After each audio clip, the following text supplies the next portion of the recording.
My name is Alexa, 27 years old, and I grew up with my twin brother Nathan in the suburbs of Chicago. We shared everything as kids, at least that was what everyone assumed about twins. But in reality, Nathan always got the bigger slice of the cake, the better Christmas presents, and our parents' undivided attention.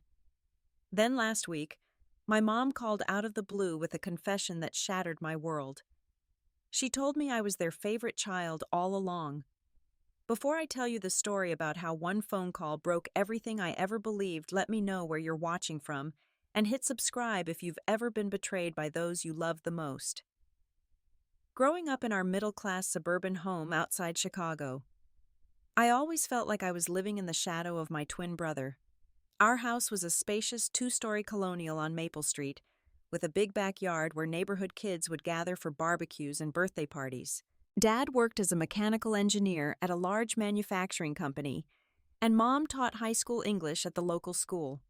From the outside, we looked like the perfect American family, smiling in our matching outfits for holiday photos that Mom proudly displayed along our staircase wall. But inside those walls, the reality was different. Nathan and I may have shared the same birthday, but we never shared the same status in our family. From early childhood, it was clear that Nathan was the golden child. When we were 7, our parents redecorated our bedrooms. Nathan got the larger room with the bay window overlooking the backyard. His walls were painted blue with a hand-drawn mural of his favorite superheroes that Dad spent an entire weekend perfecting. My room, on the other hand, was the smaller one next to the bathroom. Mom picked out a generic floral wallpaper and a basic white furniture set. When I asked why Nathan got the bigger room, Mom simply said, "Your brother needs more space for all his sports equipment, sweetie." This pattern continued with everything from clothes to toys. Nathan received brand-name sneakers while I got the discount store version. His closet was filled with the latest styles while I wore practical basics that were good enough. For Christmas when we were 8, Santa brought Nathan a state-of-the-art gaming system with 5 different games. I received a set of books and a journal. When I showed my disappointment, Dad said, "We thought you would prefer something educational since you love reading so much." Our 10th birthday was when the difference in treatment became impossible to ignore. We had a joint birthday party at the local recreation center with all our classmates. When it came time to open presents from our parents, Nathan tore open his enormous gift to reveal a shiny new mountain bike with all the bells and whistles. My heart raced with excitement as I opened my much smaller package, only to find 3 books about science and a gift card to the local bookstore. I forced a smile while fighting back tears, telling myself that maybe books really were better than bikes. But I knew deep down that wasn't true. Family vacations were another painful reminder of the imbalance. During our annual trip to Florida when we were 12, Dad took hundreds of photos of Nathan Boogie boarding in the ocean, building elaborate sandcastles and posing in front of landmarks. I appeared in maybe a dozen shots, mostly in group photos, where I stood awkwardly at the edge. When the vacation photo album was compiled, Nathan had entire pages dedicated to his adventures. I had to search to find myself in the background of family shots. The differences extended beyond material possessions and photos. Time and attention were perhaps the most valuable currencies in our home, and Nathan received the lion's share of both. Dad would spend hours in the backyard teaching Nathan how to throw a perfect spiral or swing a baseball bat. Mom would help him with his science projects, staying up late to ensure everything was perfect. Meanwhile, I taught myself to ride a bike after falling countless times with no one watching. I figured out homework problems on my own, developing an independence that came from necessity rather than choice. When I was 13, I won the school science fair with a project on water purification. My teacher called it extraordinarily advanced and suggested I consider entering the regional competition. I rushed home, certificate in hand, bursting with pride. But when I walked through the door, the house was buzzing with excitement for a different reason. Nathan had been selected for the junior varsity basketball team as a freshman, an unusual accomplishment at our school. My science fair victory was acknowledged with a quick, "That's nice, honey," from Mom, as she baked Nathan's favorite cookies to celebrate his achievement. That night I sat on my bed and stared at my science fair certificate. I should have been proud, but instead I felt a familiar emptiness growing inside me. I pinned the certificate to my bulletin board alongside other achievements that had gone largely unnoticed by my parents. Good grades, perfect attendance awards, writing contest victories, they all hung there as silent witnesses to my invisible accomplishments. I never wanted to feel jealous of my own brother. It wasn't his fault that our parents showered him with attention and praise. But as the years passed, I couldn't help but wonder what I had done wrong. Was I not trying hard enough? Did I need to be louder, more athletic, more like Nathan? Sometimes I would catch Mom looking at me with an expression I couldn't quite place. It wasn't disappointment exactly, but something more complex. Something that made me feel like I was being measured against a standard I didn't understand. In 8th grade, our English teacher assigned a personal essay about our heroes. While most kids wrote about celebrities or athletes, I wrote about Nathan. Not because he was truly my hero, but because I thought writing about my twin might finally make my parents notice me. I described his confidence, his easy way with people, his natural athletic ability, all the things that seemed to draw our parents to him like moths to a flame. When I showed the essay to Mom, she smiled and said, "That's very sweet of you, Alexa." Then she asked if I had seen Nathan's math test that he had aced despite not studying. My essay was never mentioned again. By the time we reached high school, I had developed a coping mechanism. If I couldn't get attention for my achievements, I would excel so dramatically that it would be impossible to ignore me. I stayed up until midnight studying for tests, often falling asleep with my face pressed against my textbooks. I joined every academic club that would have me from debate team to math Olympiad. I volunteered at the local hospital on weekends, building up an impressive resume for college applications. My efforts did result in straight A's academic awards and glowing recommendations from teachers. But at home, the cycle continued. Nathan would get a B-, and our parents would take him out for ice cream to celebrate his improvement. I would bring home a perfect report card, and it would be met with a distracted nod and a, "We expect nothing less from you, Alexa." The final straw came the night before our high school graduation. I had been named valedictorian, an achievement that had required 4 years of relentless work and sacrifice. That evening, our parents gathered us in the living room for a pre-graduation celebration. Dad handed Nathan a small box containing a key to a brand new car parked in our driveway. "You've worked so hard, son," Dad said, beaming with pride. "We wanted to give you something special to start your college journey." Then Mom handed me a gift bag. Inside was a practical piece of luggage for college. "We know you'll be heading off to New York soon," she explained. "We thought this would be useful for your trip." As I watched Nathan drive his new car around the block with our parents cheering from the driveway, I went upstairs to my room and began packing my things in my new suitcase. I made a silent promise to myself that once I left for college, I would build a life where I was valued for who I was, not measured against someone else. Throughout high school, I transformed my invisibility into a superpower. If no one was watching me anyway, I could become whoever I wanted to be. I poured myself into academics with an intensity that surprised even my teachers.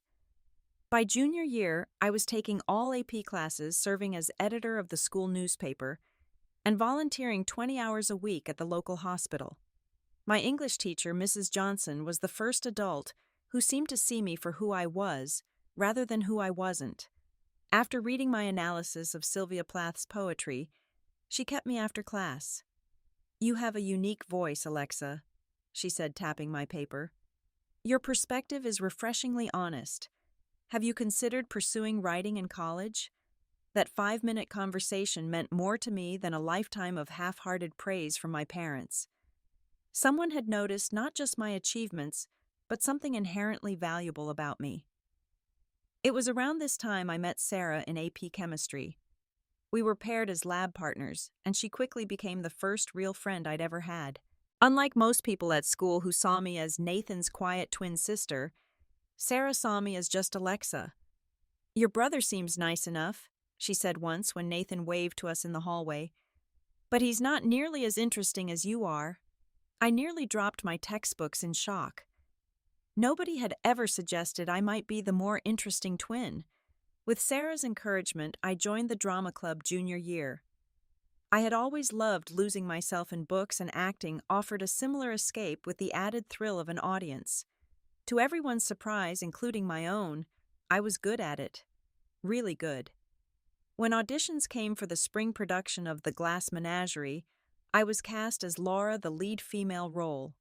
For weeks I stayed after school rehearsing, discovering a passion for performance I never knew I had. The drama teacher, Mr. Ferris, praised my emotional depth and authenticity on stage. For the first time, I wasn't trying to be perfect. I was simply allowing myself to be seen. The night of the performance arrived, and as I peeked through the curtains, I saw Sarah and her parents in the front row. They had brought flowers. The seats I had reserved for my family were conspicuously empty. When I got home that night, still in my stage makeup, Mom was helping Nathan pack his gear for an away game. "How was your play thing?" she asked without looking up. "It was the opening night of the school play," I corrected her. "I had the lead role." "Oh, that's nice, honey. Sorry we couldn't make it. Nathan's basketball game was rescheduled, and you know your father never misses a game." Something inside me snapped. "Do you ever miss anything of Nathan's ever?" Mom looked startled. "Alexa, that's not fair. We support both of you equally." I gestured around the kitchen where Nathan's sports trophies dominated the shelves, while my academic awards were nowhere to be seen. "Really equally." "You're being oversensitive," Dad said, walking into the kitchen. "We've always encouraged your academic pursuits." "Encouraged? You've barely acknowledged them. I'm valedictorian, Dad. I got accepted to Columbia with a partial scholarship. I just played the lead in the school play."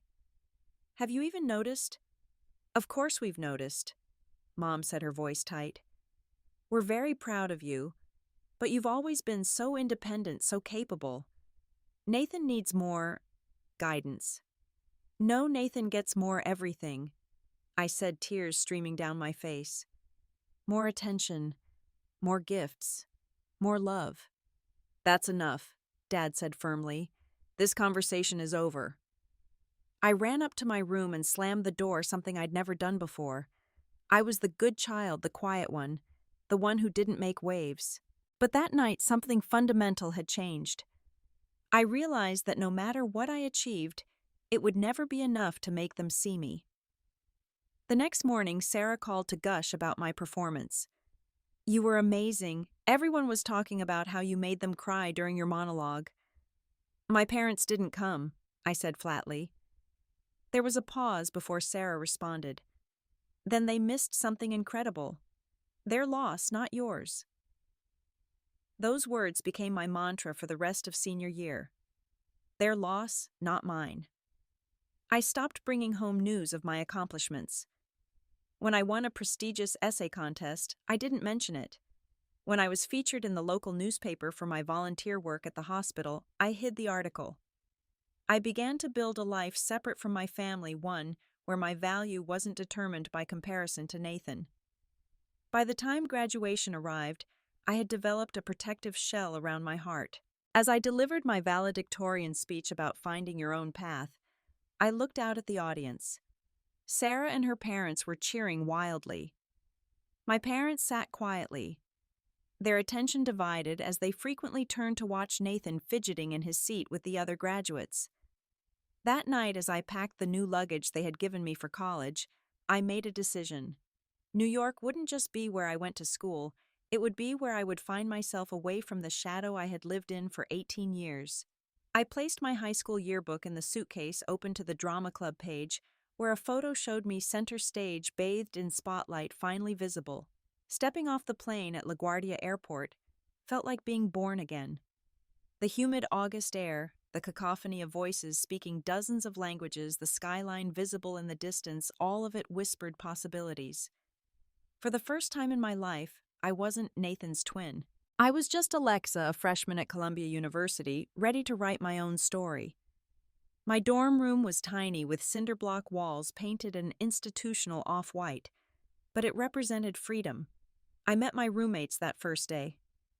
Jessica, a vibrant art major from California, with blue streaks in her hair, and Michael, a philosophy student from Seattle who spoke in paragraphs and wore vintage sweaters regardless of the temperature. They knew nothing about Nathan, nothing about being a twin, nothing about living as someone's afterthought. "So what's your story?" Jessica asked, as we decorated our shared space hanging fairy lights and posters. For a moment I froze. What was my story? For 18 years, my identity had been defined by what I wasn't Nathan. I wasn't the athlete, wasn't the social butterfly, wasn't the favorite. "I'm still figuring that out," I answered honestly. "But I love writing and theater." Jessica grinned. "Cool. Michael writes poetry that will make you question your existence. And I'm always looking for models for my portrait series. We're going to be an amazing trio." And somehow we were. Jessica and Michael became my first real family. They noticed things about me that even I hadn't recognized. Jessica said I had an expressive face that told stories without words.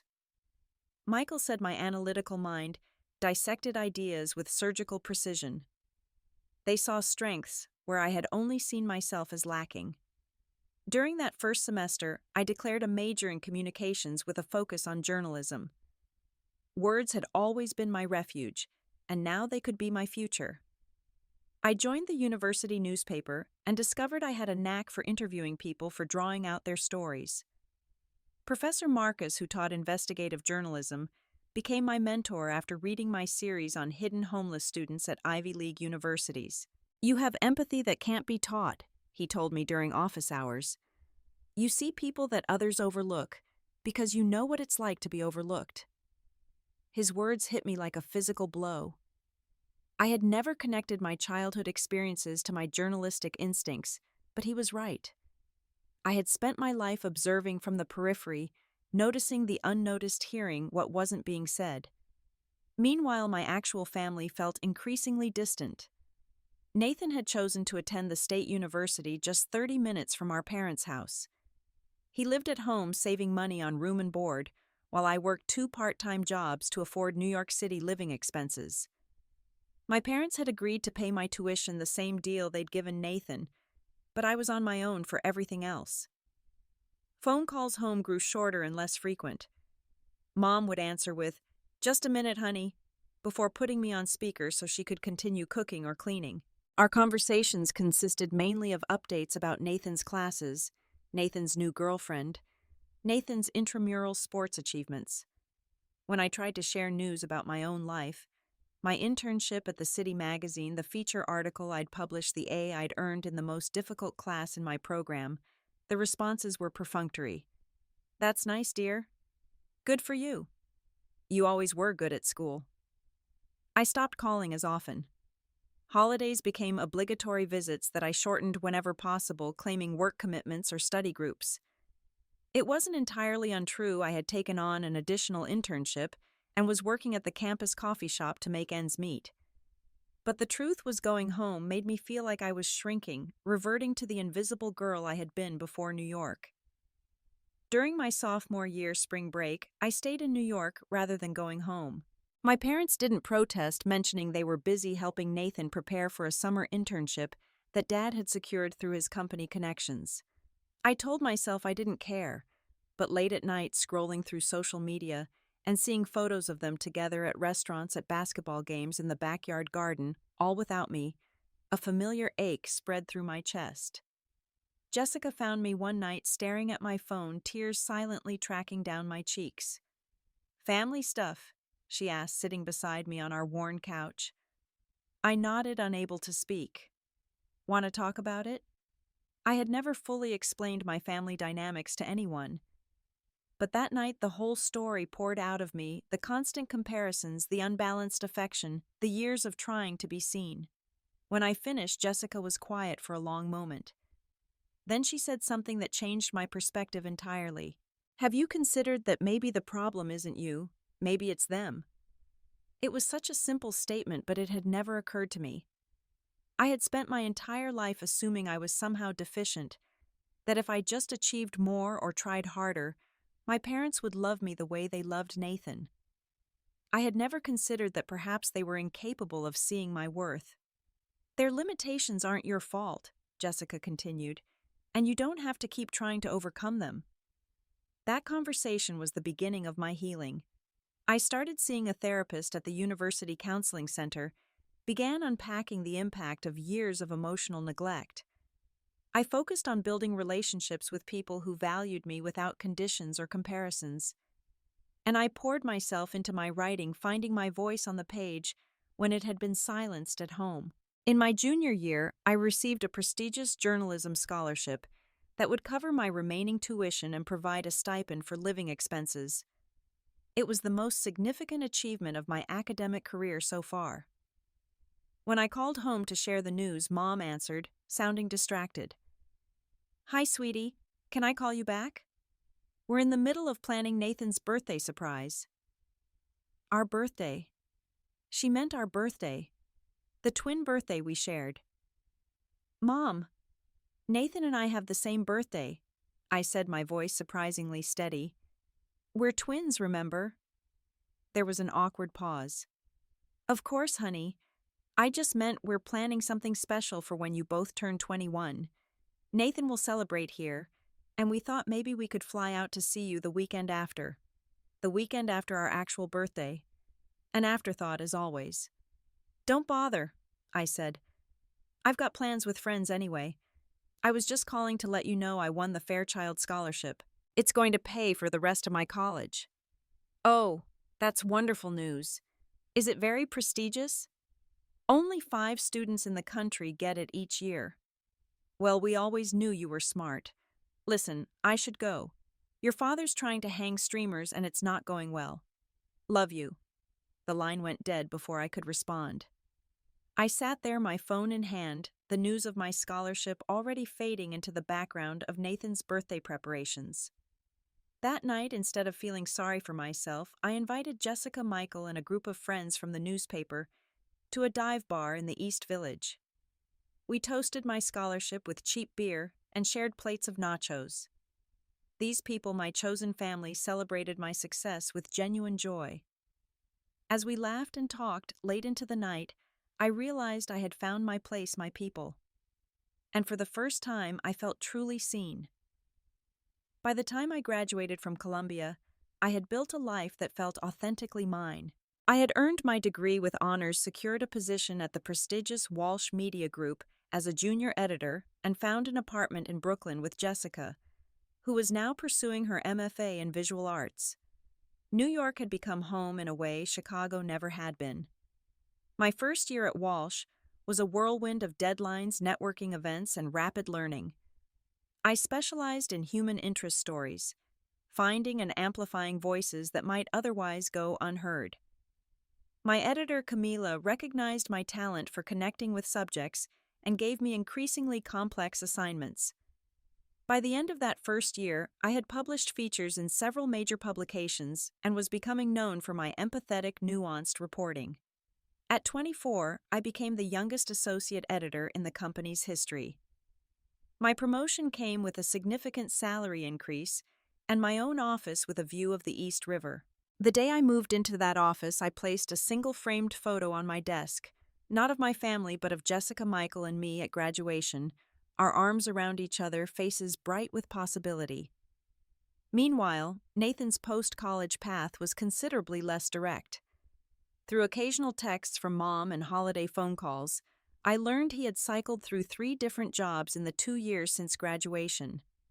He had moved back home temporarily while figuring out his next steps. That temporary arrangement had now stretched to almost 3 years. During one of our infrequent calls, Mom mentioned casually that they had helped Nathan with the down payment on a new car, since he needed reliable transportation for job interviews. This was after they had refused my request for a small loan when I was between apartments during my first year in New York, telling me I needed to learn financial independence. "Nathan's just going through a rough patch," Mom explained when I pointed out the discrepancy. "He needs our support right now." I had long since stopped expecting fairness from my parents, but the double standard still stung. I had worked multiple jobs throughout college, built my career through persistence and talent, and managed my finances independently since I was 18. Nathan had received continuous support well into his 20s, with seemingly no expectation that this would ever change. Despite my professional success, there was still a hollow space inside me where family validation should have been. I dated occasionally but found it difficult to let people get truly close. Trust didn't come easily after a lifetime of emotional disappointment. That changed when I met Daniel. Daniel was a photographer who frequently collaborated with Walsh Media on feature stories. We were paired for a series on immigrant-owned businesses in New York City, spending long days together interviewing subjects and capturing their stories. His patience, his ability to make people comfortable in front of the camera, and his genuine interest in their lives impressed me. After working together for several months, he asked me to dinner. Our professional rapport quickly evolved into something deeper. Daniel was observant, noticing small details about me that even I sometimes missed my habit of twisting my hair, when concentrating how I always ordered dessert, but only ate half, saving the rest for later. He listened when I spoke, really listened, something I had rarely experienced. 6 months into our relationship, Daniel asked about my family. I had been vague until then, offering only minimal details. But sitting in his cozy apartment, rain pattering against the windows, I found myself telling him everything. My parents have always favored my twin brother, I explained. Nothing I did was ever quite enough. Daniel's brow furrowed. That must have been incredibly painful. It was. I corrected myself. I'm successful. I have great friends. I love my work. But there's still this part of me that feels inadequate, like I'm fundamentally unlovable in some way. You're not unlovable, Alexa, he said, taking my hand. Your parents' inability to see your worth doesn't diminish it. It was almost word for word what my therapist had told me, but somehow hearing it from Daniel made it feel more true. As our relationship deepened, Daniel encouraged me to maintain some connection with my family, not for their sake, but for my own. Cutting them off completely might feel like they still have power over you, he suggested. Maybe limited contact on your terms might be healthier. Following his advice, I agreed to visit for Thanksgiving that year. It had been nearly 2 years since I'd been home, and I braced myself for the familiar feelings of invisibility. Daniel offered to come with me, but I declined. This was something I needed to face alone. The house looked the same, from the carefully maintained exterior to the family photos dominated by Nathan's achievements. Mom hugged me at the door, exclaiming over my haircut and how New York I looked. Dad gave me an awkward pat on the shoulder. Nathan, who now worked in sales for a local company, arrived shortly after me with his girlfriend Amanda. Dinner was predictably focused on Nathan's job prospects and Amanda's nursing career. When Mom finally asked about my work, she interrupted my response about a major investigative piece I was editing to ask Amanda about her hospital schedule. The familiar pattern was so expected it was almost comical. After dinner, I went upstairs to put my overnight bag in my old room, only to discover it had been completely transformed into a home gym. My bed was gone, replaced by a treadmill and weight bench. The bookshelves that had once held my collection of classics and journals now displayed Nathan's old sports trophies and memorabilia. We hope you don't mind, Mom said, appearing in the doorway. Since you're in New York now, we thought the space could be better utilized. You can sleep in the guest room. I nodded mutely and carried my bag to the sterile guest bedroom. Then, curious, I walked down the hall to Nathan's old room. It remained untouched, a shrine to his high school days, complete with sports pennants, his desk, and even some of his clothes still in the closet.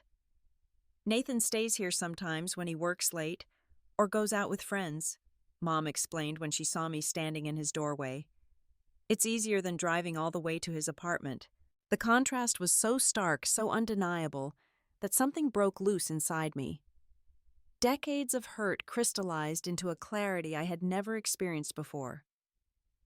You really don't see it, do you? I asked quietly. See what, honey? The difference. How you treat us. How you've always treated us. Mom's expression hardened. Not this again, Alexa. We love you both equally. Equal love doesn't look like this. I gestured between the gym that had been my room and the perfectly preserved shrine to Nathan. It never has. You're being dramatic, she said dismissively. You've always been oversensitive. And you've always been blind to your own favoritism, I replied, surprising myself with my calmness. I'm not that little girl anymore, desperate for your approval. I have a life I'm proud of people who value me. I don't need you to see me anymore. I packed my bag and booked a hotel for the night, ignoring Mom's protests and Dad's uncomfortable silence. Nathan caught me on the door, confusion evident on his face. Where are you going? It's Thanksgiving. I need some space, I said simply. Enjoy your dinner. As I drove to the hotel, my phone buzzed with a text from Mom. I don't know why you always have to make things difficult. You've disappointed everyone with your behavior tonight. Tears blurred my vision as I read her words. After everything, I was still the problem, still the one who didn't fit. I booked an earlier flight back to New York and cried myself to sleep in the impersonal hotel room, mourning the family connection I had never truly had. For nearly 2 years after that disastrous Thanksgiving, I kept contact with my family to a minimum. Birthday cards, occasional texts, brief calls on major holidays. These were the extent of our communication. I focused on building my career and nurturing my relationship with Daniel, which had grown into something I never thought possible. With him, I felt seen and valued in a way I had craved my entire life. Then, on a rainy Tuesday morning in April, my phone rang with my mother's number. I almost let it go to voicemail, but something compelled me to answer. Alexa. Mom's voice sounded shaky, unlike her usual controlled tone. Your father had a mild heart attack last night. My world stopped. Despite everything, he was still my father.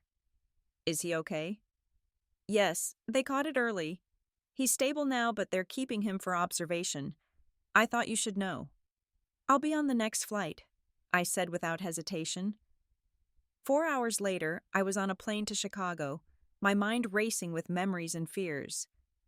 Daniel had offered to come with me, but this felt like something I needed to do alone. The hospital was a maze of sterile corridors and antiseptic smells. When I found my father's room, Mom was sitting beside his bed, looking older than I remembered. Nathan was pacing near the window, phone in hand. Dad looked small in the hospital bed, connected to monitors that beeped in steady rhythm. Alexa, he said, his voice weaker than I'd ever heard it.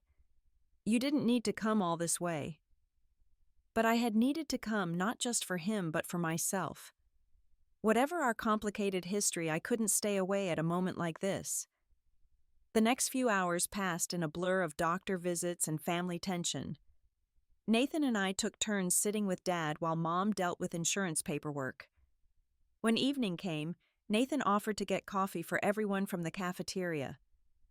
As soon as he left the room, Mom reached over and took my hand, something she rarely did.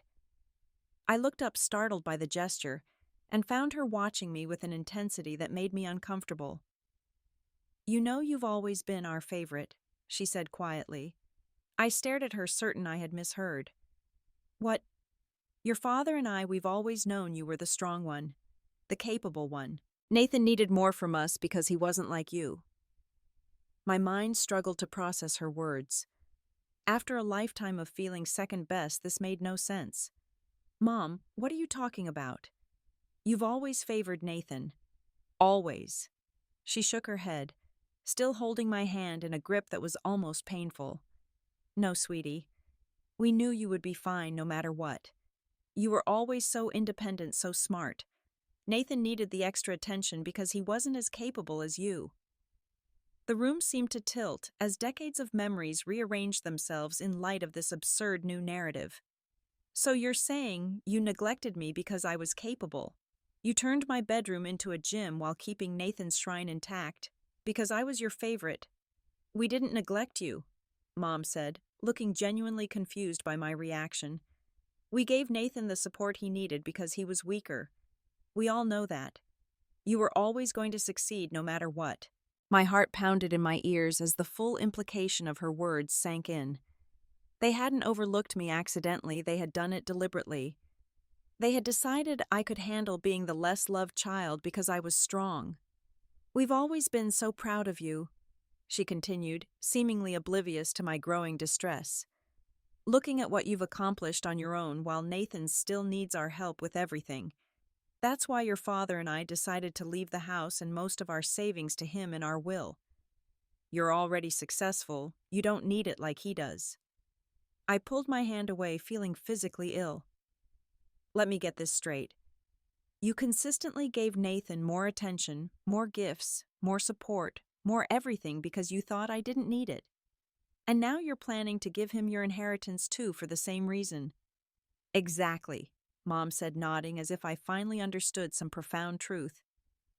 "Nathan has always been the fragile one. You're the rock." I stood up, needing to put physical distance between us. "That's not how parenting works, Mom. You don't withhold love and support from one child because they seem stronger. You don't punish competence and reward dependence." "We weren't punishing you," she said, her voice rising defensively.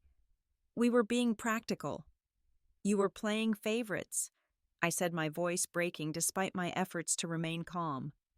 "You can try to justify it any way you want, but that's what you did. And now you're telling me after 27 years of making me feel invisible that I was actually the favorite. That's worse, Mom. That's so much worse." "I thought you would be happy to know," she said, looking genuinely bewildered. "To know that we always saw how special you were." "Happy?" I laughed bitterly. "You didn't see me at all. You saw what was convenient for you. A child who wouldn't bother you with needs, because she'd learned early on that having needs meant being disappointed." The door opened and Nathan walked in with a cardboard tray of coffee cups. He stopped short, sensing the tension in the room. "What's going on?" I looked at my twin brother. Really looked at him and felt a wave of complicated emotions. We had been set up as competitors from the beginning, but he had never been my enemy.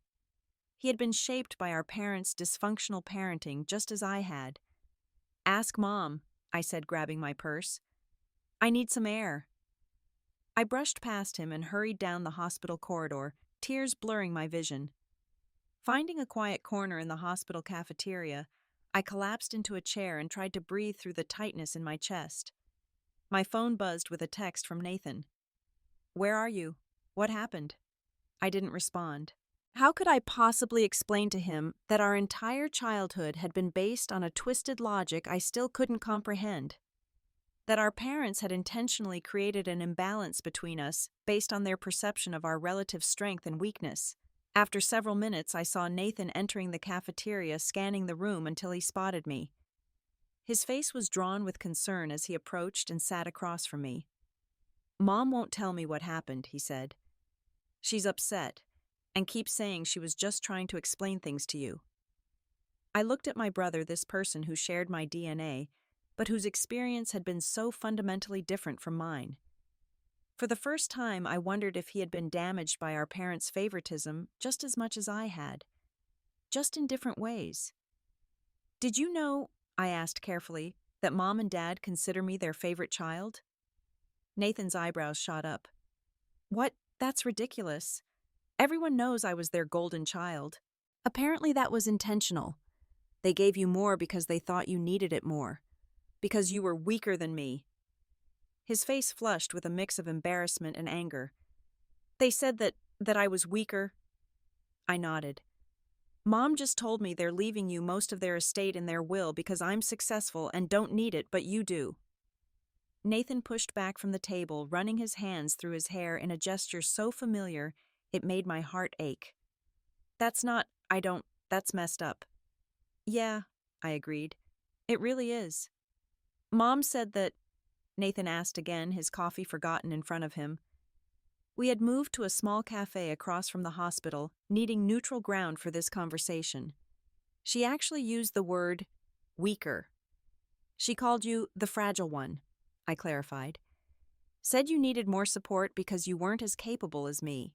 Nathan's face cycled through emotions, shock, hurt, anger, and finally a resigned sort of understanding. "They've been treating me like I can't function on my own for so long that maybe I started to believe it." It was the most self-aware statement I'd ever heard from my brother. In that moment, I saw glimpses of the person he might have been without our parents' distorted influence. They did a number on both of us, I said, just in opposite ways. Yeah, but you escaped, he pointed out. You built your own life. I'm 27 and living in my high school bedroom, working at a job Dad arranged, driving a car they helped me buy. There was no jealousy in his voice, only a dawning recognition of how dependent he had become. For the first time, I felt something beyond the complicated mix of resentment and obligation I usually experienced with Nathan. I felt compassion. It's not too late to change that, I said carefully. He looked up, meeting my eyes directly. I wouldn't even know where to start. Maybe by recognizing that you're not actually fragile or incapable. That was their narrative, not your reality. Nathan was quiet for a long moment. You know what's really messed up? I've always been jealous of you. Me? I couldn't keep the surprise from my voice. Why would you possibly be jealous of me? Because you're free, he said simply. You've been making your own choices since you were 18. No one tells you what to do or who to be. I have Mom calling me 3 times a day to check if I've eaten or taken my allergy medication. Dad still looks over my shoulder when I pay bills to make sure I'm doing it right. They help me, but they also suffocate me. The irony was almost painful. All those years I had envied the attention and resources Nathan received while he had envied my independence and autonomy. We need to talk to them, I said finally. Together. Nathan nodded, looking both terrified and resolved. They're not going to like it. Probably not, I agreed. But I'm done pretending everything's okay when it's not. We walked back to the hospital side by side, matching our steps as we had when we were children. For the first time in years, I felt truly connected to my twin. We had been pitted against each other our entire lives by parents who claimed to have our best interests at heart, but had instead created deep wounds in both of us. Dad was awake when we returned, looking tired but alert. Mom sat beside him, her expression tightening when she saw us enter together. We need to talk, I said, closing the door behind us. All of us. This isn't the time, Alexa, Mom said sharply. Your father needs rest. I think I can handle a conversation, Dad said, adjusting his position in the bed. What's going on? Nathan and I exchanged glances, and he nodded for me to begin. Mom told me something disturbing earlier, I started. She said that you both always considered me the favorite child, and that you gave Nathan more attention and support because you thought he was weaker and needed it more. Dad's expression didn't register surprise, only a weary resignation that confirmed this wasn't news to him. We never meant to hurt either of you, he said after a moment. We were trying to give each of you what you needed. By making me invisible and making Nathan dependent, I asked, how was that giving us what we needed? You weren't invisible, Mom protested. You were independent. You didn't need constant attention the way Nathan did. I was a child. I said, my voice breaking despite my best efforts. All children need attention and support and love. I learned to be independent because I had no choice, not because it was my nature. Nathan stepped forward. And I learned to be dependent because you never expected anything else from me. Do you have any idea how that feels? To know your parents think you're too weak to manage on your own? Mom looked genuinely shocked at his words. We never thought you were weak, honey. Just different from your sister. You turned my bedroom into a gym, I said. You kept Nathan's room as a shrine. You're planning to leave him most of your estate because you've decided I don't need it as much. Every decision you've made has reinforced the same message that Nathan matters more. Or that I'm incapable of taking care of myself, Nathan added. Which might be true at this point since you never let me try. Dad shifted uncomfortably in his bed. We made mistakes. He admitted, surprising all of us. We thought we were doing what was best, but we went about it all wrong. It was the closest thing to an apology I had ever heard from him. Mom looked at him in betrayal. We gave them everything, she said. How can they be so ungrateful? That's the problem, Mom, I said. You gave Nathan everything. You expected me to need nothing. And now you're trying to rewrite history to make it sound noble instead of admitting it was favoritism, plain and simple. And your favoritism didn't help either of us, Nathan added. I'm not happy. Alexa's not happy. What was it all for? Mom's composure finally cracked tears filling her eyes. We were just trying to be good parents. You thought you knew better than we did what we needed. I finished for her. But you never asked us.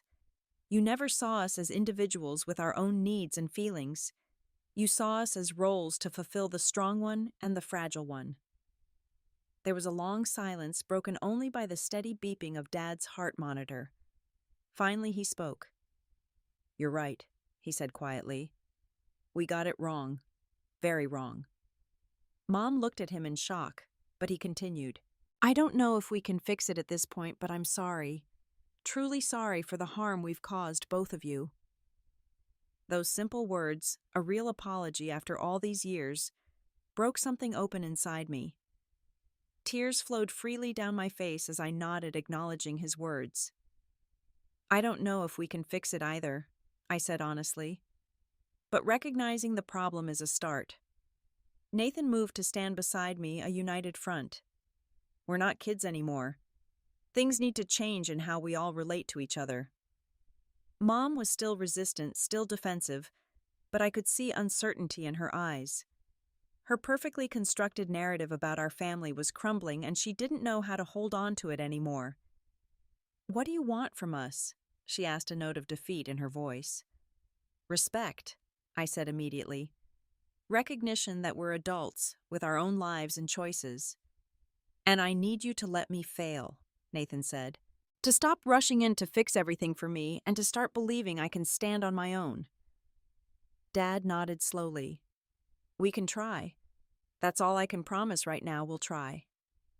It wasn't everything, but it was something. A crack in the foundation of decades of dysfunction. As Nathan and I left the hospital room together, I felt both drained and strangely lightened. What now? He asked, as we stood in the parking lot. Now we start over, I said. Not just with them, but with each other. We never really got the chance to be siblings without their influence coming between us. Nathan looked at me with newfound respect. I'd like that. For starters, I said, how would you feel about looking for a job in New York? I know some people who might be hiring. A slow smile spread across his face. You'd help me do that after everything. You're my brother, I said simply. My twin. And it's time we both got the chance to find out what that really means. 1 year can change everything. 12 months after that explosive confrontation in my father's hospital room, I stood in Central Park on a crisp fall day, watching the leaves drift down in shades of gold and crimson. Daniel was beside me, his camera capturing the light as it filtered through the branches. And a few feet away, Nathan was deep in conversation with his new colleagues from the marketing department at Walsh Media. After our confrontation with our parents, Nathan had made the brave decision to start fresh. He applied for jobs in New York without our parents' knowledge or assistance. When he secured an entry-level position at a company near my office, he gave notice at his job in Chicago, packed his belongings, and moved into a small apartment in Astoria, Queens. The transition wasn't easy. Years of learned helplessness didn't disappear overnight. There were nights when Nathan called me in a panic about apartment leases or health insurance forms, or the overwhelming subway system. But instead of solving his problems for him as our parents would have done, I listened and then said, "You can figure this out. I believe in you." And remarkably, he did. Within 6 months, Nathan had not only adapted to New York life, but was thriving. He discovered a talent for marketing that had never been nurtured in his previous roles. His natural sociability, once channeled only into sports and parties, became an asset in building client relationships. When a position opened in the marketing department at Walsh, I made the introduction but insisted he apply through proper channels. He got the job on his own merits. Your brother is nothing like I expected, Daniel commented as we watched Nathan laughing with his coworkers. Based on your stories, I thought he'd be entitled and helpless. He's not who I thought he was either, I admitted. Our parents created versions of us that suited their narrative. We're both still discovering who we really are underneath all that. My relationship with my parents was still complicated, evolving in fits and starts. After Dad recovered from his heart attack, they both reluctantly agreed to family therapy sessions during my infrequent visits to Chicago. Progress was slow and inconsistent. Mom struggled the most, often slipping back into old patterns and assumptions. Dad made more of an effort, calling me directly to check in rather than getting all his information through Mom. The most significant change came when they announced they had revised their will, dividing their estate equally between Nathan and me. It was a symbolic gesture that acknowledged, at least in part, the damage their favoritism had caused. We were wrong to treat you differently, Dad had said during one difficult therapy session. We can't undo the past, but we can try to be better going forward. I didn't fully trust their transformation yet, but I was cautiously optimistic. After all, I had seen how Nathan had changed when given the chance to step out of the role he'd been assigned. Perhaps my parents could change too. My own healing journey continued as well. Therapy had helped me recognize and process the deep wounds of my childhood. I was learning to accept love and support without constantly questioning whether I deserved it. When Daniel proposed 6 months ago, my first instinct had been to ask, "Are you sure?" But I had caught myself recognizing the old pattern of doubting my worthiness. Instead, I had simply said, "Yes," embracing the joy of the moment without qualification. We had set the wedding date for next spring. Nathan would be Daniel's best man, a decision that had brought tears to my brother's eyes when we asked him. My parents would attend, of course, but with clear boundaries in place. This day would be about celebrating love, not rehashing old hurts. "Penny for your thoughts," Daniel asked, bringing me back to the present moment in the park. "Just reflecting on how much has changed," I said. "A year ago, I couldn't have imagined this scene, Nathan in New York, us all getting along, my parents actually trying to understand the damage they caused." Daniel squeezed my hand. "You made this happen, you know. Your courage to speak the truth started all of it." I shook my head. It wasn't just me. Nathan had to be willing to see the truth too, and to take risks to change his life. We watched as Nathan approached, carrying coffee for all of us. There was a confidence in his walk that hadn't been there a year ago, a sense of earned self-respect, rather than the entitled assurance our parents had fostered. "Thanks for introducing me to the team," he said, handing us our drinks. "Javier mentioned a new campaign they're planning that sounds perfect for my background." "You earned that introduction," I reminded him. "Your work speaks for itself now." He nodded, accepting the compliment without deflection, another small sign of his growth. "Mom called this morning," he mentioned casually. "Wanted to know if we'd both be home for Thanksgiving." Home. The word still carried complicated associations for both of us. Chicago wasn't really home anymore, not in the way New York had become. "What did you tell her?" I asked. "That we'd discuss it and let her know." He grinned. "I also mentioned that if they wanted to see us, they could always fly to New York." I laughed, nearly spilling my coffee. The old Nathan would never have suggested our parents accommodate us rather than the other way around. "Bold move. I learned from the best," he said, giving me a look of genuine admiration that still felt new and fragile between us. As we walked through the park, fallen leaves crunching beneath our feet, I reflected on the long journey that had brought us to this point. The pain hadn't disappeared completely. There were still moments when a casual comment or family photo could trigger old feelings of inadequacy. But those moments no longer defined me. I had learned that sometimes not being the favorite is the greatest gift you can receive. It forces you to find your own path, to define your worth on your own terms. It teaches you resilience and self-reliance in ways that constant approval never could. Nathan had learned that being the favorite came with its own price, a delayed development of independence. a fragile sense of self-worth tied to external validation. His journey to autonomy had begun much later than mine, but he was making up for lost time with determination and courage. As for our parents, they were slowly, painfully learning that love shouldn't be parceled out based on perceived strength or weakness, that good parenting means seeing your children for who they truly are, not who you need them to be. In the end, the most surprising outcome of this painful family revelation wasn't that I had apparently been the favorite all along. It was the discovery that being labeled favorite or not favorite was equally damaging in different ways. The real gift was breaking free of those labels entirely, claiming the right to define myself beyond the narrow confines of my parents' perceptions. Sometimes I wonder who I might have been if my parents had simply loved Nathan and me equally and openly without their misguided attempts to give us what we needed. But that wondering doesn't consume me anymore.